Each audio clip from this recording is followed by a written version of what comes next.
Hello नमस्कार बच्चों, कैसे हो आप। आशा करता हूँ आप सभी खुश होंगे, स्वस्थ होंगे और मस्त होंगे।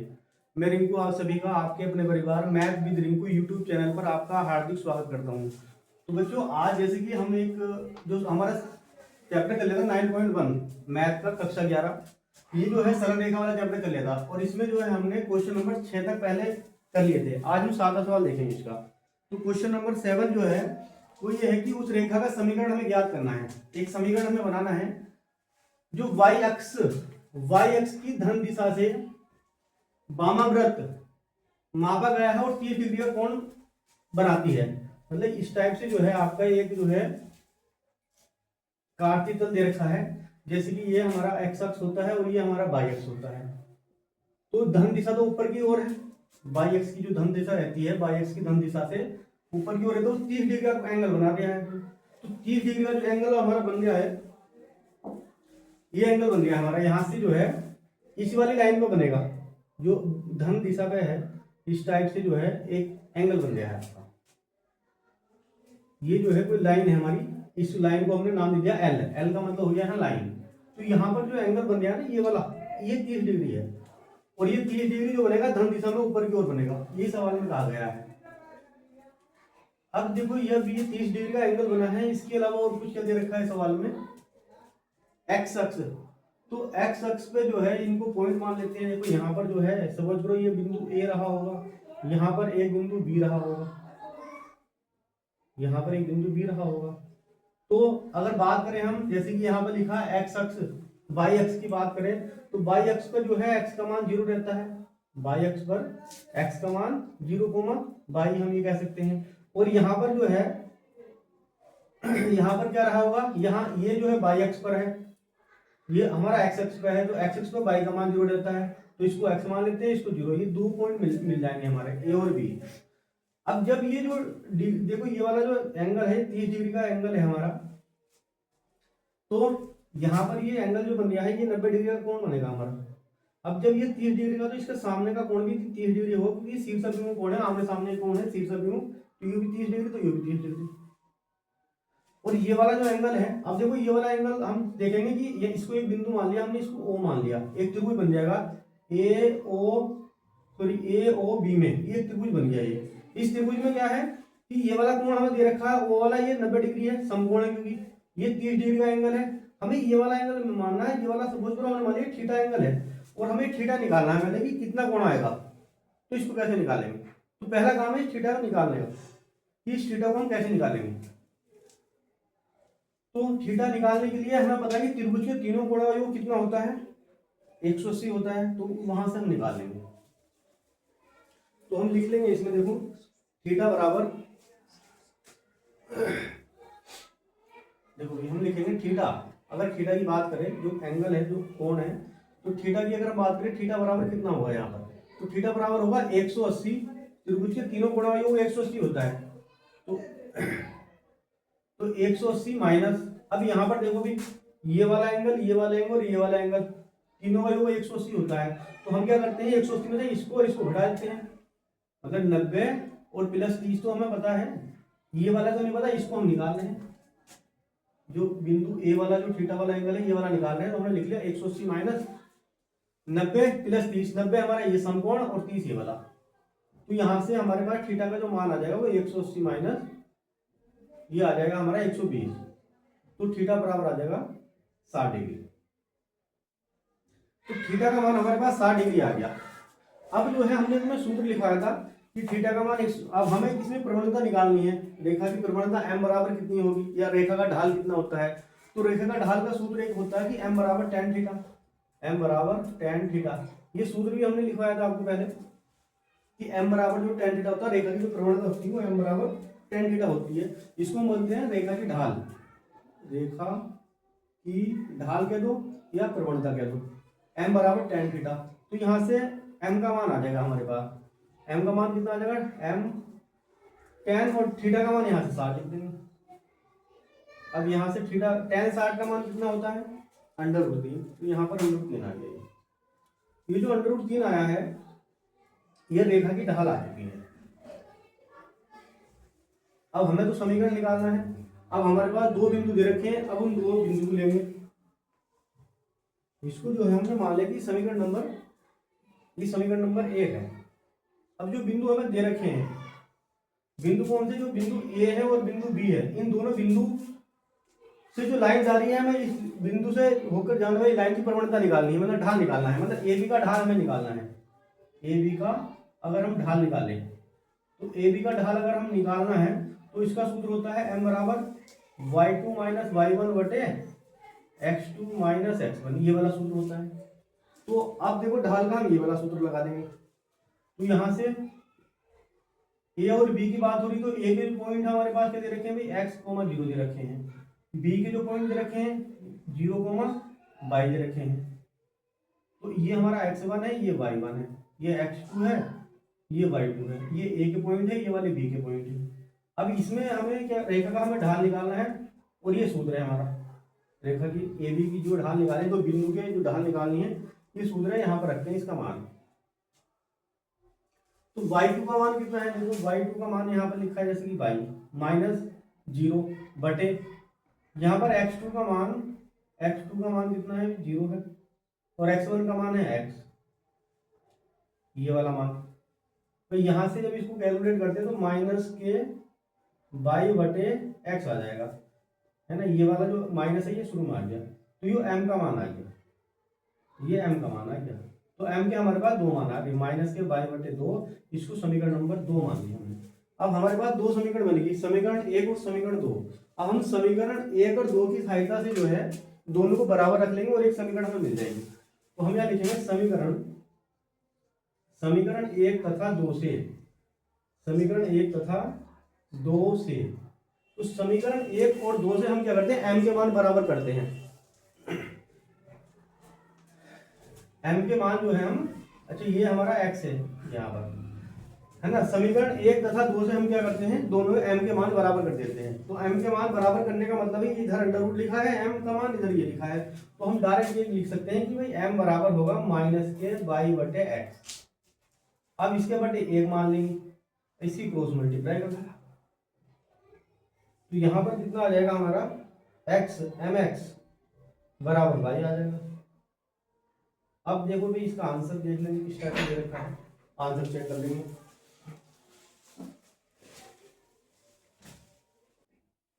तो देखो यहाँ से हम समीकरण बना रहे थे इसकी, तो समीकरण में क्या होगा, m, यहाँ m तो दोनों बराबर कर लेते हैं, m एक m जो है, एक m है, इसके दोनों यहाँ पर अंडर रूट 3 लिखा जाएगा, है ना। m का मतलब यहाँ अंडर रूट 3 से है, तो यहाँ अंडर रूट 3 लिखा जाएगा, ये वाला अंडर रूट 3, है ना। और ये किसके बराबर होगा, इस वाले m के, तो ये इधर 2 के बराबर। अब यहाँ से समीकरण बन जाएगी, तो इसको हम इधर ले आएंगे, तो इधर बनेगा अंडर रूट 3x और बराबर आ जाएगा माइनस के y।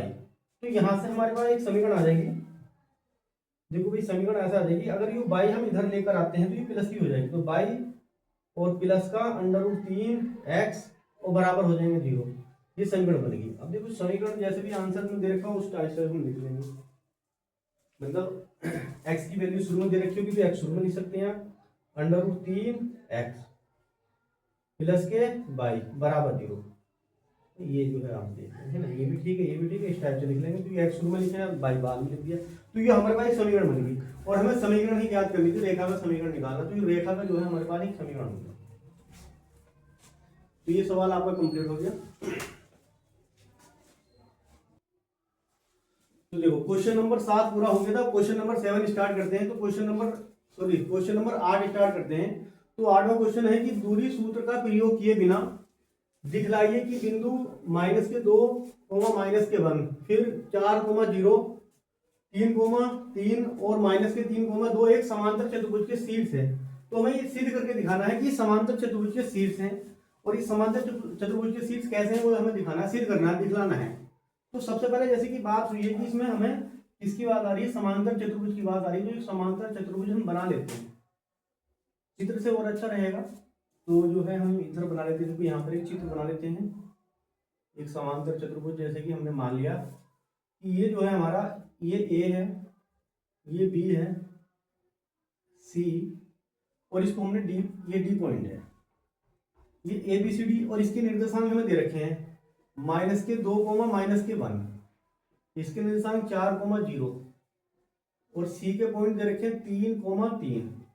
अब इसके बाद क्या बचा, माइनस के -3, 2, ये ए बी सी डी की वैल्यू हमें दे रखी है। तो हम क्या करेंगे, अब इनकी हम ढाल निकालेंगे। सबसे पहले हम क्या करते हैं कि ए बी की हम ढाल निकाल सकते हैं, क्योंकि उसी का सूत्र हमें पता है। दूरी सूत्र का हमें प्रयोग करना नहीं है, हमें ढाल का सूत्र पता है, तो वहां से हम जो है ढाल निकालेंगे। तो ए बी की ढाल, यदि ये पहले हम ए बी की ढाल निकालेंगे, ए बी की जो भी आंसर आएगा उसके बाद हम सी और डी, मतलब ये वाली लाइन और ये वाली लाइन, मतलब इसका आंसर और इसका आंसर, क्योंकि दोनों लाइन समांतर है, ये दोनों लाइन बराबर है ना, ये वाली मतलब ए बी बराबर है सी डी के। तो इसका मतलब ये है कि इसकी ढाल और इसकी ढाल दोनों के बराबर आनी चाहिए। तो इसका आंसर और इसका आंसर सेम आता है, तो इसका मतलब ये ठीक हो जाएगा भाई, ये बराबर है दोनों। फिर इसी प्रकार से बीसी हमें चेक करने का पड़ेगा कि बीसी की ढाल बराबर होनी चाहिए एडी के ढाल की। तो हमें इनकी ढाल निकालनी है पहले, तो दोनों की हम ढाल निकालेंगे। तो सबसे पहले लिखेंगे ए बी की ढाल। सबसे पहले हम ए बी की ढाल लिखेंगे, ए बी की ढाल। और ढाल का जो सूत्र है वो होता है y2 माइनस y1 बटे x2 माइनस x1, ये सूत्र हमारा होता है। जैसे कि ए और बी की अगर बात हो रही है, तो ए और बी के लिए हम ये देखेंगे कि ए और बी में हमें मतलब है, तो ए और बी, तो देखो भाई ए बी की हमें ढाल निकालनी थी, तो हमें ए और बी की अगर बात हो रही तो हम ए और बी के बिंदु देखेंगे, हम ए और बी के बिंदु देखेंगे। तो इसको हम x1, ये हमारा y1, ये x2 और ये y2, तो इसमें रख लेंगे यहाँ पर। तो यहाँ पर हम ये कह सकते हैं कि y2, चलो यहाँ पर लिख देते हैं, नीचे हमने लिखा ए बी की ढाल। अच्छा, ए बी की ढाल को हमने नाम दिया, ए बी की जो ढाल है ना, इसकी जो ढाल है इसको हमने नाम दे दिया m1, और इसकी ढाल को नाम दे देंगे m2। तो हमने यहाँ लिखा ए बी की ढाल और नाम इसको हमने दे दिया m1 बराबर। अब y2 का मान कितना, देखो y2 का मान 0 है, माइनस y2 माइनस y1, और y1 कितना है -1, तो -1 और बटे x2 का मान कितना है 4 माइनस, और ये भी -2, तो -2। अब यहाँ पर लिखेंगे m1 बराबर, तो m1 बराबर आ जाएगा हमारे पास, तो माइनस माइनस प्लस 1 आ जाएगा, तो और नीचे कितना आ जाएगा आपका भी देखो 4 प्लस के 2, तो ये आ जाएगा 1/6, जो m1 का मान आ गया। तो m1 का मान आ गया कि 1/6 आ गया भाई m1 का मान। अब इसी प्रकार से हमें क्या करना है, इसी प्रकार से हमें क्या निकालना है, सी डी की ढाल निकालना है। यहाँ लिख लेंगे आप सी और डी की ढाल, हम यहाँ लिखेंगे सी डी की ढाल, सी डी की ढाल, और सी डी की जो ढाल है उसको हमने नाम दिया है m2। तो m2 बराबर सूत्र लगा देंगे वही y2 माइनस y1 बटे x2 माइनस x1। अब डायरेक्ट देखो लिखेंगे हम m2 बराबर, अब c और d का जिक्र होगा, तो c और d, c हमने शुरू में ले रखा तो इसको x1 मान लो और इसको y1, ये x2 और ये y2, तो इसके अकॉर्डिंग करते हैं। तो y2 कितना है 2 है यहाँ पर, तो हम लिख लेंगे 2 माइनस, और y1 कितना है 3, तो -3 बटे देखो भाई कितना आ जाएगा x2, और x2 का मान -3 है, तो यहाँ -3 लिखा, x2 माइनस x1 और x1 है 3, तो यहाँ पर हमने लिख दिया -3। तो यहाँ से हम ये कह सकते हैं कि -1 बटे -6, माइनस से माइनस कैंसिल, तो m2 का जो मान आ गया वो 1/6 आ गया। तो दोनों की ढाल तो बराबर आ गई हमारे पास, m1 बराबर है m2, हम ये कह सकते हैं आते हैं m1 बराबर है m2 के, या m, तो ये जो है हमने इसको मान लिया कि समीकरण नंबर हमारे पास 1 आ गई, इसको ऐसे मान लो। अब हमें बी और सी के बारे में इसी टाइप से निकालनी है, और सी डी के बारे में इसी टाइप से निकालनी है। तो यहाँ से हम ये कह सकते हैं, देखो m1 का मतलब क्या है, m1 का मतलब यहाँ पर ये है, m1 का मतलब है ab, हम ये कह सकते हैं, इसलिए हम ये कह सकते हैं कि भाई m1 का मतलब यहाँ ab से है, कि जो ab है ना वो समांतर है, ab समांतर है किसके, cd के, c और d के, क्योंकि इन दोनों की ढाल बराबर आ रही है। अच्छा, इसको समीकरण नंबर 1 नाम इसको दो। इसी प्रकार से अब हमें निकालना है बी और सी के लिए।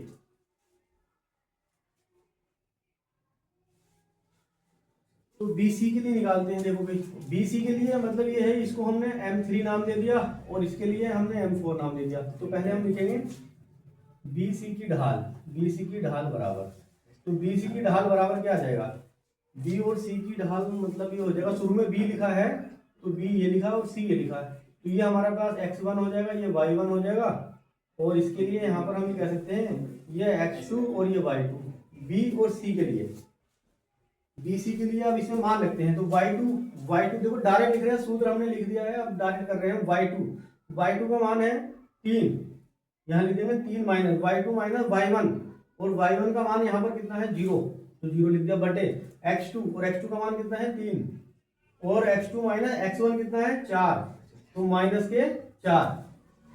के 4 आ जाएगा। ठीक है, तो हम ये कह सकते हैं, और इसको ढाल को हमने क्या नाम दिया, बीसी की जो ढाल है हमने नाम दिया है m3, तो हमने लिख दिया m3 बराबर, और ये आ जाएगा 3 बटे माइनस का 1 बराबर माइनस के 3 आ गया, माइनस के 3 आ गया। चलो ठीक है, तो हम ये कह सकते हैं कि भाई m3 का मान हमारे पास माइनस का 1 आ गया। अब इसी प्रकार से हम निकालते हैं BC के बाद, अब निकालेंगे हम AD की ढाल निकालो, A और D, AD की ढाल, तो AD की जो ढाल, ठीक है भाई, तो m3 का मान माइनस के 3 दिया है हमने, माइनस का 1 लिख दिया, सॉरी, अच्छा यहाँ माइनस के 3 लिखा जाएगा। अब लिखा हमने AD की ढाल, A और D की ढाल, तो AD की ढाल को हमने नाम दिया है m4 बराबर, सूत्र वही है y2 माइनस y1 बटे x2 माइनस x1, और A और D का जिक्र हुआ तो AD के लिए हमने मान लिया कि ये हमारे पास A x1 y1 है, और D का मतलब x2 y2 एरिया। चलो भी यहाँ पर देखो y2 का मतलब है यहाँ पर 2, तो यहाँ पर हमने लिखा 2 माइनस y2 माइनस y1 कितना है माइनस का 1, तो माइनस का 1, और बटे फिर है x2 माइनस x1, x2 का मतलब यहाँ पर माइनस के 3 से है, माइनस के 3, और फिर x2 माइनस x1 कितना है माइनस के 2, तो माइनस के 2। अगर इसको हल करते हैं हम, तो m4 का जो मान आ जाएगा वो कितना आ जाएगा भाई, m4 का जो मान आएगा m4 बराबर, तो ये आ जाएगा हमारे पास, देखो भी ये आ जाएगा 2 माइनस माइनस प्लस का 1, और बटे में आ जाएगा माइनस का 3 और प्लस का 2। चलो अब इधर कर लेते हैं, तो m4 की जो वैल्यू हमारे पास आएगी, m4 बराबर आएगी 3 बटे माइनस का 1, तो m4 बराबर माइनस के 3 आ गया, पहले भी माइनस का 3 आया था, ये m4 है, तो हम ये कह सकते हैं कि m3 बराबर है m4 के, है ना, m3 बराबर है m4 के, आते हैं हम ये कह सकते हैं m3 का मतलब क्या है, m3 का मतलब है b और c, m3 का मतलब b और c है, तो हमने लिख देंगे कि b c समांतर हो किसके, m4 का मतलब है a और d, तो ad, तो हमने यहां लिख दिया a और d, मतलब कि जो BC लाइन है वो AD के क्या है समांतर है। अच्छा, हमें सिद्ध क्या करना था कि ये दिखाना है कि ये जो है एक समांतर चतुर्भुज, आते हैं हम यहाँ लिख सकते हैं, आते हैं ABCD एक समांतर चतुर्भुज है, भाई ये लाइन लिख देंगे, ABCD एक समांतर चतुर्भुज है,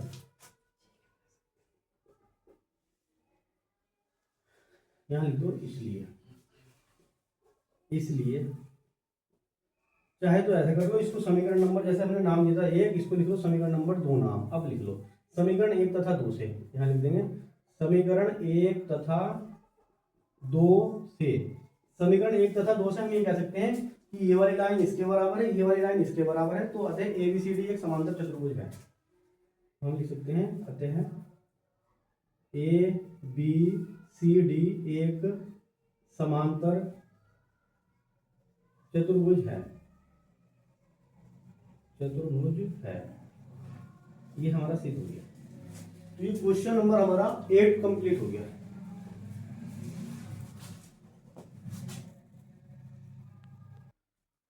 देखो क्वेश्चन नंबर 8 पूरा हो गया, क्वेश्चन नंबर 9 करते हैं। देखो क्वेश्चन नंबर 9 क्या है, क्वेश्चन नंबर 9 ये है कि x अक्ष और बिंदु 3 -1 और 4 -3 दो बिंदुओं को मिलाने वाली रेखा के बीच का कोण हमें ज्ञात करना है।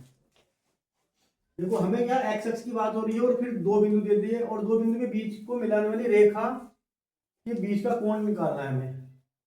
तो कोण में थीटा का मान निकालना, तो एक सूत्र हम तुम्हें बता रहे हैं कि दो रेखाओं के बीच का कोण कैसे निकलता है। एक सूत्र है इसमें पहले सबसे पहले हम सूत्र लिखते हैं, दो रेखाओं के बीच का कोण। है ना। यहाँ पर ऐसा लिखो, ये सूत्र है। हम क्या कर रहे हैं, इसका हल कर रहे हैं। तो पहले सबसे पहले हम सूत्र लिख रहे हैं। सूत्र है रेखाओं दो रेखाओं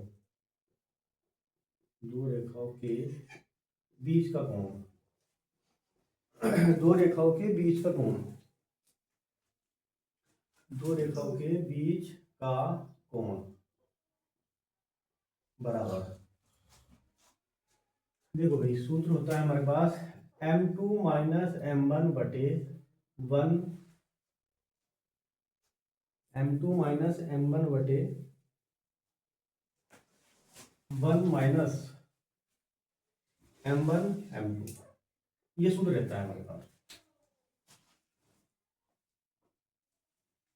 यहाँ प्लस लेता है, हम माइनस की जगह प्लस होगा, नीचे प्लस रहेगा ऊपर माइनस रहेगा। तो दो रेखाओं के बीच का कोण रहेगा m2 माइनस m1 बटे 1 प्लस m1 m2।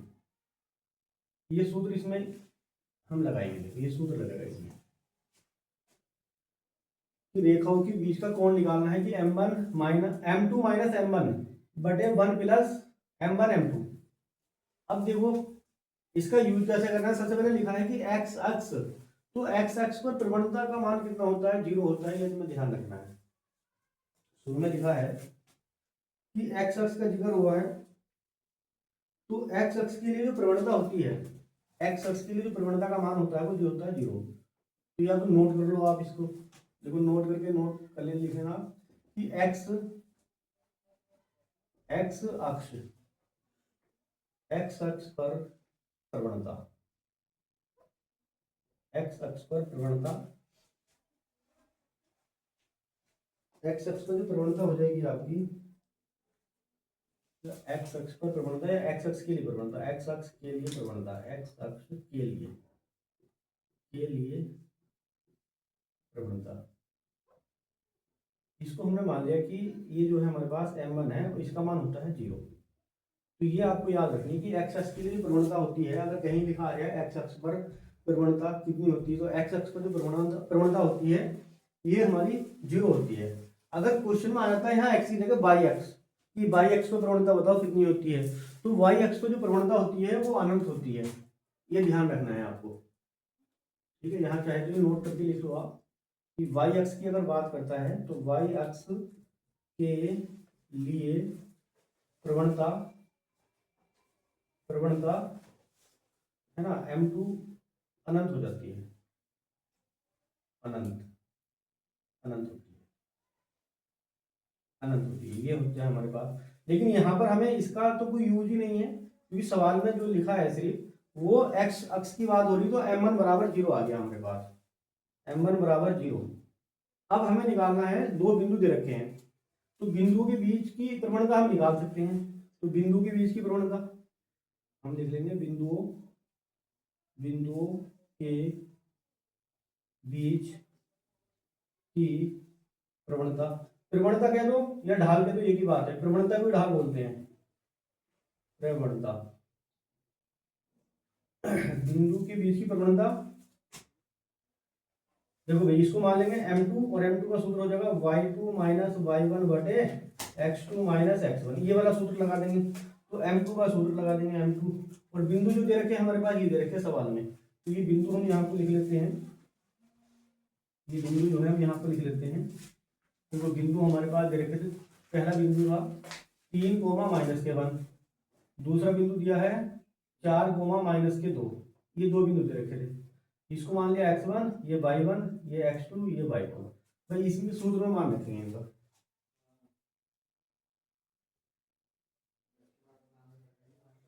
इसमें हम डायरेक्ट मान रख लेंगे, ये जो बिंदु दे दिए इसमें मान रख लोगे। तो y2 का मान कितना है, देखो y2 का मान है -2, तो -2, y2 माइनस y1 का मान है -1, तो -1 एक बार लिख के दिखा देते हैं, बटे x2 का मान है 4 माइनस x1 का मान है 3, इसको हल करते हैं तो ये आ जाएगा -2 प्लस का 1, और बटे में आ जाएगा आपका 1।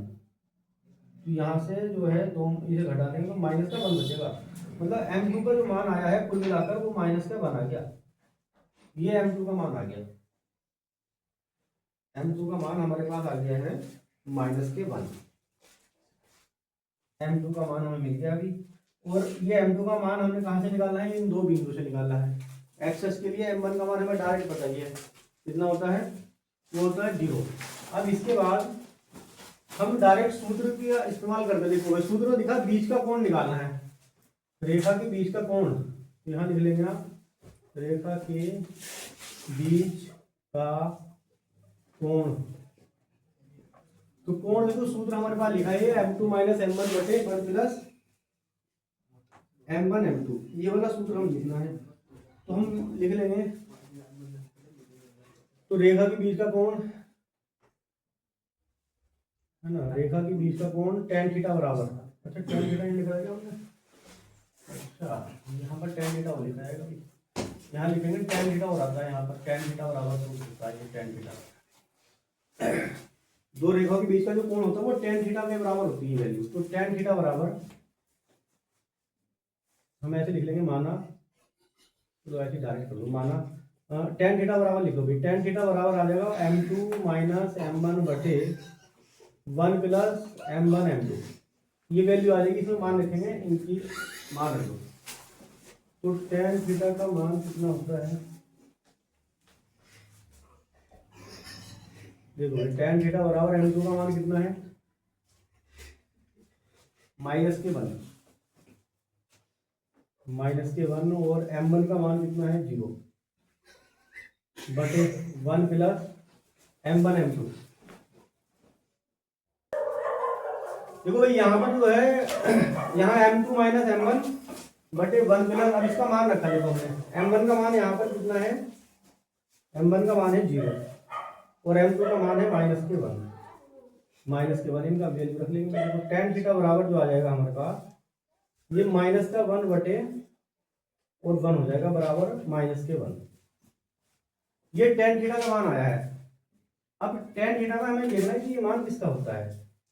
तो tan थीटा बराबर ये मान कहाँ पर होता है, कौन से चतुर्थांश में मिलता है हमें, ये बताओ, -1, जैसे कि 4 चतुर्थांश होते हैं हमारे, तो इसका मान होता है ये कि tan 45 का मान 1 होता है, लेकिन माइनस का कहाँ पर होता है वो देखना पड़ेगा। तो हम ये देखते हैं कि माइनस जो आता है वो तीसरे चतुर्थांश में आता है, और वो tan अगर हमें लिखना है तो इसको हम 180, इसको हम ऐसे लिख सकते हैं, tan 180 मतलब पाई माइनस देखो इसका हो गया 45, क्योंकि tan 45 का मान 1 होता है, 45 लिख सकते हैं π/4, tan से tan कट जाएगा हमारे पास, थीटा का जो मान आ जाएगा यहाँ से π-π/4। अगर इसको हल करते हैं तो ये आ जाएगा 4π-π और बटे आ जाएगा आपका 4, यहाँ से आ जाएगा 3π/4। तो 3π/4 ये थीटा का मान आ गया, ये रेडियन में आया हमारे पास। अब आंसर देखना पड़ेगा कि रेडियन में है या डिग्री में है। अगर डिग्री में दे रखा तो पाई की जगह 180 से, पाई की जगह, पाई का मान होता है 180, पाई की जगह 180 रख दो। अगर हमें निकालना है कि भाई ये वाला जो मान है अगर हमें डिग्री में दे रखा है तो आंसर कितना हो जाएगा, देखो भाई बात करें यदि जो है इसको हमें थीटा का मान निकालना है, किसमें, डिग्री में निकालना है, तो 3 × 180 और बटे 4, 4 से इसको काट देंगे आप, तो 4 × 8, 4 × 12, 4 × 16 और 4 × 5 = 20, तो ये आ जाएगा 3 × 45 और थीटा का मान 45 कितना आ जाएगा, देखो 3 × 5 = 15 का 5, तो 3 × 12 और 1 13, 135 ये डिग्री में आ जाएगा और ये रेडियन में, दोनों में से कोई सा एक आंसर हो जाएगा। ये हमारा डिग्री में मान आ गया, ये हमारा रेडियन में मान आ गया, थीटा की मान आ गई, और हमें निकालना था कि बीच का कोण मतलब थीटा ही निकालना था, तो ये वैल्यू हो गया। तो ये क्वेश्चन नंबर 9 आपका कंप्लीट हो गया। तो बच्चों आज के लिए बस इतना ही, मिलते हैं अगली वीडियो में। यदि हमारी ये वीडियो आपको पसंद आई तो हमारी वीडियो को लाइक करिए, हमारे चैनल को सब्सक्राइब करिए, और हाँ इस वीडियो को अपने दोस्तों में शेयर करिए। मिलते हैं अगली वीडियो में, तब तक के लिए जय हिंद।